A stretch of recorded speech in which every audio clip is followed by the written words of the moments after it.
the Macdonald-Laurier Institute's ambassador on Canada-China policy. She's also a senior fellow at the Raoul Wallenberg Center for Human Rights, herself born in China. Anastasia, good to have you on the program. Good to see you again. Your thoughts on this news?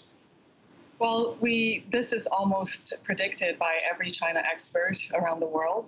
China is notorious for using economic coercion, hostage diplomacy, when other countries don't bend to its will. And so are you surprised in any way, though, that this has happened, or did you almost predict this? I almost predicted it, just it happening this fast because in China, when someone is charged with nominal charges like this, it's almost certain that they're going to be convicted. Is there any doubt in your mind that this story, what's happening with these two men, is linked, Anastasia, to Meng Wanzhou and Huawei? Well, the Chinese diplomats have been very open about that. These two Michaels are being arrested and the linkage toward Meng Wanzhou's case. Yeah, so what do you think the strategy is here on the part of the Chinese, Anastasia? Is it simply to put more and more pressure on Canada, to bully us, so to speak, in order to release Miss Meng? Yes, this is the wolf diplomacy that they have used. It's not based on principle, it's not based on cooperation. It is purely antagonistic and combative. So, because Communist Party, they don't respect anything, they fear strength. And strength is the only language they understand. So you say wolf diplomacy. In the face of that, what realistically can Canada do? Well, by this point, it's very important that we're going to show we're not going to compromise. Because in Canada, we have separation of power. The judicial system is not controlled by the political system, which some of the Chinese diplomats and politicians, they don't understand. Because in China, the police force, the judicial system, the diplomatic corps, they're all controlled directly by the Communist Party. So for them, these branches are just tools. And of course, you know, the charges, as you know, is just the beginning. Then it goes to a trial. Then there is a sentencing that happens. And at any one point, perhaps the Chinese are hoping that Canada will give in and release Miss Meng. It is hoping that it's going to be a show trial and the conviction is almost certain. Now, at this point, Canada needs to show its strength, needs to show that we believe in freedom and our value does not, it's fundamentally incompatible with this kind of wolf diplomacy. Tell me about the human rights aspect, too, what you think those two men are going through right now, Anastasia. Well, I have spoken to many people who have detained in Chinese concentration camps, labor camps, prison, pre-conviction center.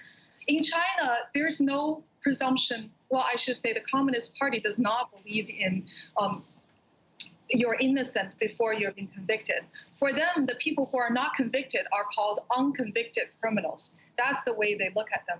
And a lot of these detention centers are built in a way to break down resistance. The condition is horrible. Sometimes for foreign citizens, because of the media attention that are being put on them, it's a little bit better, but still it's meant to break down resistance and the human spirit. And there's a much larger story that these two men are unfortunately a victim of, and you've been following it closely. I mean, that we are seeing a much more assertive China, whether it comes to Hong Kong, whether it comes to a showdown with India and the Himalayas, the South China Sea, pushing back against the Australians, this situation in Canada, and on it goes. It seems to be a concerted strategy on the part of Beijing to say, we're here, this is who we are, we're not going anywhere, and we're not going to back down. That's right. So we need to use the language that they understand. So far, we have been compromising our stance. We have been trying to negotiate with them. We have been very quiet doing the close talk diplomacy, and that's proven not to work. We were hoping decades ago that we're going to change China, change the communist regime by giving them economic prosperity, but that's not happened. And instead, I feel like it's the world that have compromised its value. So right now, what we need to do is face the communist regime as what they are, not what we hope them to be, and to form an alliance around the world. Because Beijing's tactic, it's attacking all the world's countries in the same way. It's attacking Australia in the same way. It's attacking Britain in the same way, arresting Australian, British citizens, and arresting Canadian citizens. So what we need to understand right now is that we need to form a united front in their own language, in our own way, to face China. Yeah, to face China. And I'm curious, what do you think is the best case scenario for those two Canadian men, Anastasia?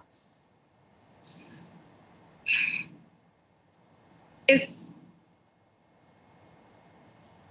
it's very difficult when two Canadian citizens is being held in China because we believe in the value of life and the respect, the innate value of each individual. But China does not respect that.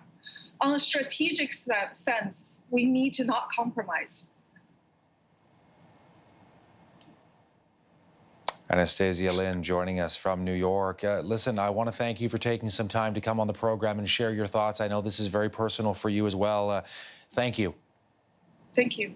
Anastasia Lin with the Macdonald-Laurier Institute and the Raoul Wallenberg Center for Human Rights in New York.